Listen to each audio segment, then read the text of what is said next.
C'est désormais confirmé par la Cour pénale internationale. Le procès de l'ancien président ivoirien Laurent Gbagbo s'ouvrira le 7 juillet 2015 à La Haye, aux Pays-Bas. L'annonce a été faite ce lundi 17 novembre 2014 dans un communiqué. Le 12 juin 2014, la Chambre préliminaire avait confirmé à la majorité 4 charges de crimes contre l'humanité, à savoir meurtre, viol, autres actes inhumains ou à titre subsidiaire tentative de meurtre et persécution à l'encontre de l'ex-chef de l'État, une nouvelle accueillie sans surprise en Côte d'Ivoire. La nouvelle a été accueillie sans réaction particulière parce que l'accusation avait déjà demandé que le procès ait lieu en septembre. Et voici que la Cour vient de fixer la date à agir. Donc, elle a ôté 2 mois et tout le monde s'attendait déjà à un procès. Et tout le monde s'attendait à une date dans cet ordre-là.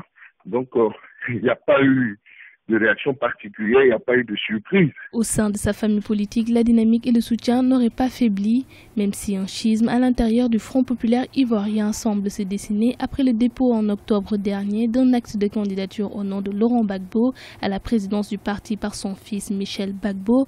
Rien ne semble arrêter l'actuel président Pascal Affi-N'Guessan, candidat à sa succession, d'organiser le scrutin interne en décembre 2014. Relativement à la crise au FPI, ça ne devrait pas beaucoup changer les positions, puisque c'est en connaissance des causes que les uns et les autres avaient pris leur position. Pour les uns, pendant qu'il est là-bas, il faut lui donner un moyen supplémentaire de pression en le mettant à la tête du FPI. Pour d'autres, au contraire, il faut confirmer Affi-N'Guessan pour lui donner l'occasion de mener le combat en sa faveur. Donc au sein du FPI, ça n'a pas changé grand-chose et on ne sait pas si ça changera quelque chose. Emprisonné depuis 3 ans, Laurent Gbagbo, 69 ans, sera le premier ex-chef d'État à être jugé par la Cour pénale internationale.